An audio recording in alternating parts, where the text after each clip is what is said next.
वह दुष्टों पर जाल बरसाएगा, आग, गंधक और प्रचंड वायु उनके प्याले का भाग होंगे।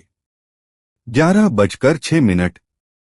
यह अंश उन दुष्टों के अंत, उनके अंतिम भाग्य की बात करता है जो शैतान के हथियार बन गए हैं। यहाँ गिरेगा शब्द का अर्थ है बरसना, जो परमेश्वर के न्याय के आसन्न पतन को दर्शाता है।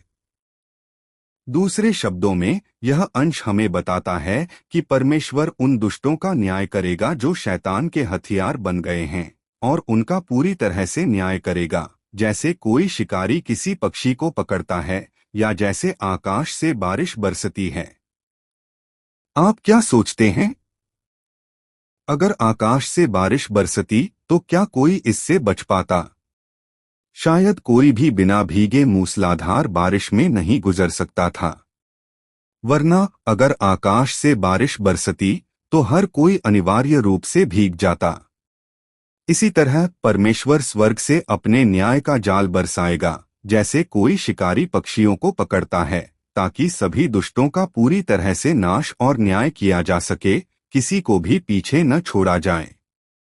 आप सोच सकते हैं, शायद वह गलती से किसी एक व्यक्ति को छोड़ दे और उसका न्याय करे, लेकिन ऐसा कभी नहीं होगा। इसके विपरीत वह उन सभी का पूरी तरह से न्याय करेगा जो यीशु मसीह के लहू के गुणों में विश्वास नहीं करते। वास्तव में यही हमारे परमेश्वर का स्वभाव है। इसके अलावा यहाँ कटोरे की आय दुष्टों के अंत यानी परमेश्वर के न्याय के परिणाम का प्रतीक है। दूसरे शब्दों में यहाँ आग, गंधक और झुलसा देने वाली हवा प्याले के भीतर निहित छवियों को दर्शाती है, जो परमेश्वर के न्याय के भयानक परिणामों का प्रतीक है। आप क्या सोचते हैं? जब हम बाहर लकड़ी की आग जलाते हैं तो हम देख सकते हैं कि हवा की उपस्थिति में लपटें और भी तेज हो जाती हैं। इसी प्रकार परमेश्वर का न्याय इतनी भयंकर रूप से जलेगा कि कोई उसे बुझा नहीं पाएगा, इतनी भयंकर रूप से कि कोई बच नहीं पाएगा। नहीं, शायद यह उस न्याय के परिणामों की ओर इशारा करता है जो सदोम और अमोरा पर आई आग, गंधक और झुलसा देने वाली हवाओं की तरह ही भयानक रूप से विनाशकारी होगा।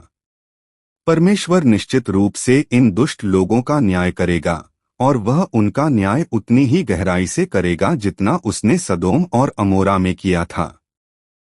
यदि आप अधिक जानना चाहते हैं तो कृपया सदस्यता लें।